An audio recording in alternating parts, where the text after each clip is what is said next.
حضرت امام محمد بن حنبل رحمۃ اللہ علیہ نے ایک غلام خرید کے لائے، تو امام صاحب رحمت مجھے دے دیں جی، امام صاحب جب غلام خرید لائے تو خرید کر کے نا تو آپ اسے گھر لائے تو فرمانے لگے تیرا نام کیا ہے؟ وہ کہنے لگا حضور غلاموں کا نام نہیں ہوتا، آپ کسی اور کو بھی آواز دیں گے تو میں سمجھوں گا مجھے ہی بلا رہے ہیں۔ تو آپ فرمانے لگے اچھا، فرماتے ہیں اس کی پہلی بات نہیں نا میری طبیعت میں ایک عجیب سا ٹھہراؤ پیدا کر دیا۔ میں نے اس سے پوچھا تو کھائے گا کیا؟ کہنے لگا حضور غلاموں کے نخرے نہیں ہوتے۔ وہ حضرت بابا بلے شاہ صاحب کہتے ہیں کہ ہم کتے کے مالک ہوتے ہیں اور کتے کو نا ایک روٹی ڈالتے ہیں، دوسری مانگے تو کئی دفعہ جوتا بھی مار دیتے ہیں۔ ہم سو جاتے ہیں، وہ ساری رات پہرا دیتا ہے۔ ہم اے سی کے نیچے پنکھے کے نیچے ہوتے ہیں، لیکن وہ صبح جا کے نا تو کسی درخت کے نیچے رخ کے نیچے سوتا ہے۔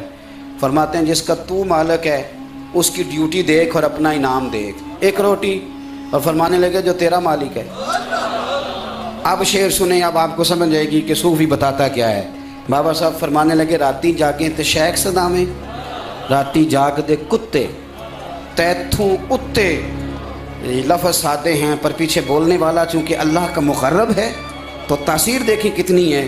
فرمانے لگے تو راتی جاگیں شیخ صدا میں، راتی جاگ دے کتے تیتھوں اتے، ایک برکی دا قدر پچھان پاویں مالک ہوں ون ستے، تیتھوں اتے اوے رکھا سکھا کھا دنے جا رکھاں وچ ستے، تیتھوں اتے اٹھ بلیا چل یار منا لے نہیں تے بازی لے گئے نہیں کتے، اٹھ بلیا چل یار منا لے نہیں تے پھر بازی لے گئے۔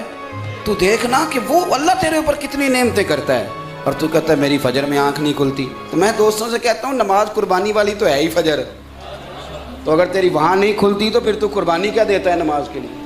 باقی تو نمازیں ویسے ہی چلتے پھرتی آ جاتی ہیں دن میں، جو اٹھ کے بستر چھوڑ کے نیند چھوڑ کے پڑھنی وہ ہے ہی فجر، تو اگر وہی نہیں تجھ سے پڑھی گئی تو پھر تو نے کمال کیا کیا ہے۔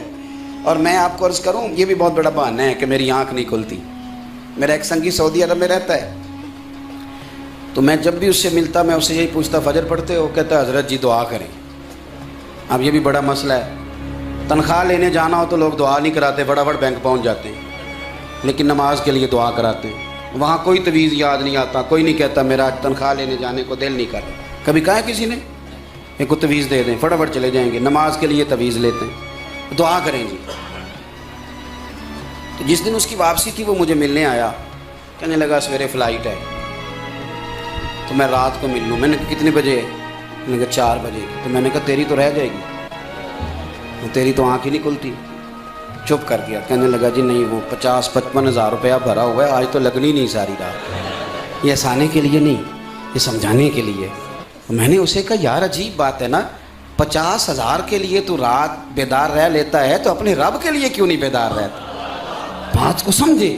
میرے رب نے شکوہ کیا، فرمایا لوگوں نے اللہ کی قدر نہیں کی جس طرح کرنی چاہیے، قدر نہیں کی، تو سمجھا ہی نہیں یار، تو خیال ہی نہیں آیا۔ یہ میں نے اس جمعے دوستوں سے کہا ہے، میں نے کہا تم کہتے ہو کہ ذکر کے لیے ٹائم نہیں ملا، اور جسے سگریٹ کی عادت ہو نا وہ محفل چھوڑ کے کہتا ہے 5 منٹ آیا، مصیبت بنی ہوتی ہے اس کی جان کو، ڈھونڈتا پھرتا ہے اچھی محفل میں بیٹھا ہو۔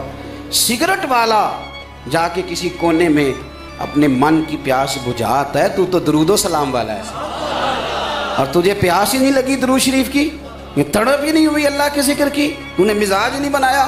بس چونکہ بات ختم کرنی ہے، حضرت امام احمد بن حنبل کہتے میں نے اس سے پوچھا تیرا نام؟ کہنے لگا حضور غلاموں کا نام نہیں ہوتا، آپ کسی اور کو بھی آواز دیں گے تو میں سمجھوں گا مجھے ہی بلا رہے ہیں۔ فرمایا کھائے گا کیا؟ کہنے لگا حضور غلام کے نخرے نہیں ہوتے، آپ جو کھلائیں گے میں چپ کر کے کھا لوں گا۔ امام صاحب فرماتے ہیں مجھے وجد ہو گیا اس کی باتوں سے۔ میں نے کہا کمرہ پہچان لے کہاں رہے گا؟ کہنے لگا حضور پھر آپ نے کہا غلاموں کی مرضی نہیں ہوتی، آپ اشارہ کریں یہاں سو جا، میں چپ کر کے سو جاؤں گا۔ ہم نے نہ کبھی قطرے پہ غور کیا اور نہ دریا دیکھا، بس جہاں تیری جھلک دیکھی وہیں ڈوب گئے، آپ حکم کریں میں سو جاؤں گا۔